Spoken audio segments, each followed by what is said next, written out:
Hello, and welcome to the program. Tonight, we're looking back at one of the most astonishing mass UFO sightings in modern history, the Phoenix Lights. On this night in 1997, thousands of people across Arizona witnessed something extraordinary. A massive formation of lights attached to an enormous, silent, triangular or boomerang-shaped craft.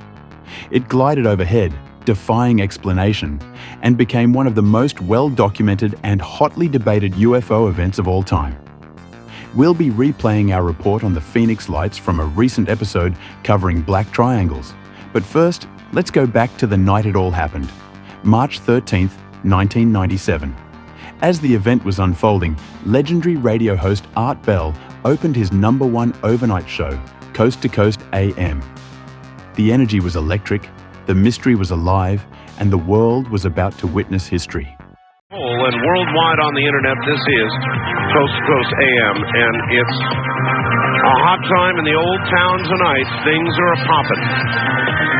Peter Davenport, who is at the Seattle UFO Reporting Center, has a lot to tell us about what's been going on this evening, this night, perhaps even now, in the skies over Arizona and elsewhere.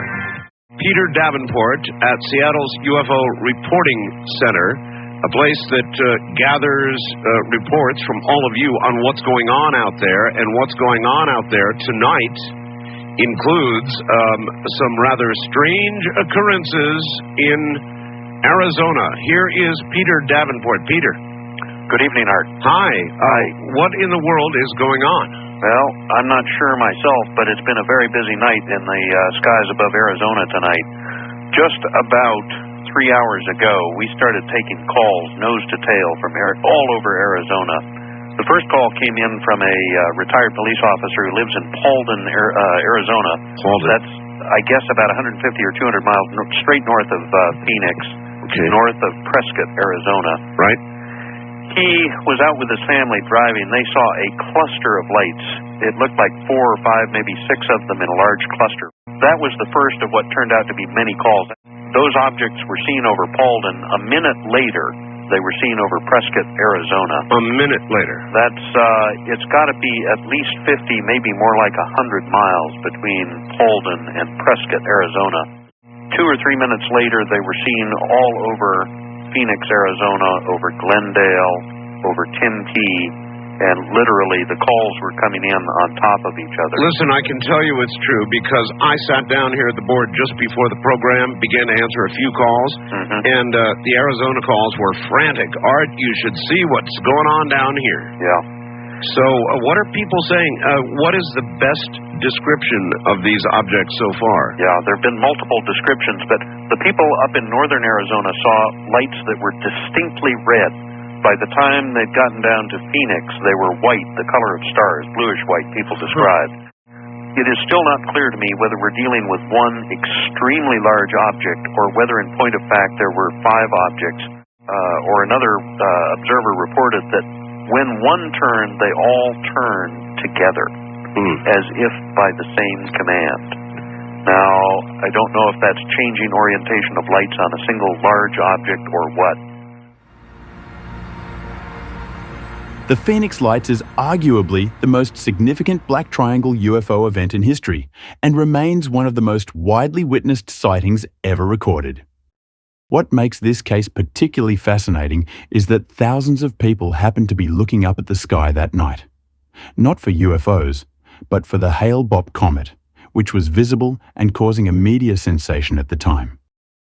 It began on the evening of March 13th, 1997, with the first reports coming in around 7:30 p.m. near the Nevada-Arizona border. One of the earliest known witnesses was a police officer in Paulden, Arizona, who reported seeing a massive V-shaped craft with bright lights at each tip, moving slowly and silently. As the night progressed, the sightings spread, with hundreds of people across Arizona describing an enormous V or boomerang-shaped craft passing overhead. Over the next 2 hours, reports moved southward across the state, from Prescott to Phoenix, all the way to the Estrella Mountains, where the sightings seemed to culminate. The sheer scale of the object was staggering. Some said it was as large as multiple football fields. Others described it as mile-wide. Later that night, around 10 p.m., another set of bright stationary lights appeared over Phoenix. These are the ones the military later claimed were flares dropped from A-10 Warthogs during a training exercise at the Barry Goldwater Range.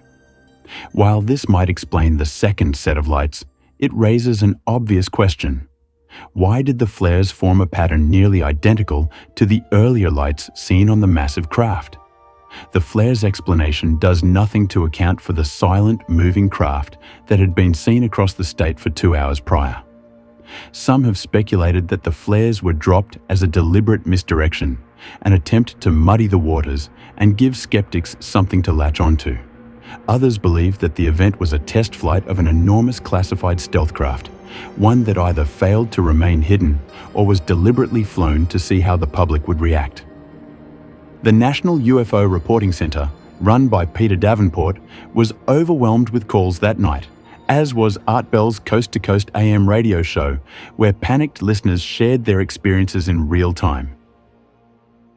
The governor of Arizona at the time, Fife Symington, publicly ridiculed the event, calling for an investigation only to mock it by bringing a staff member on stage in an alien costume. But in an incredible twist, a decade later, Symington completely reversed course. I'm Fife Symington. In 1997, during my second term as governor of Arizona, I saw something that defied logic and challenged my reality. I witnessed a massive delta-shaped craft that silently navigated over the Squaw Peak area in North Phoenix in the evening, and it was truly breathtaking. To my astonishment, it appeared to be a solid structure. It was huge. It had a very distinctive leading edge with huge embedded lights in it, and it was just traveling quietly, made no sound, through the Arizona night sky. The Phoenix Lights remains one of the most compelling cases in UFO history, not just because of the massive number of witnesses, but because of how authorities handled it.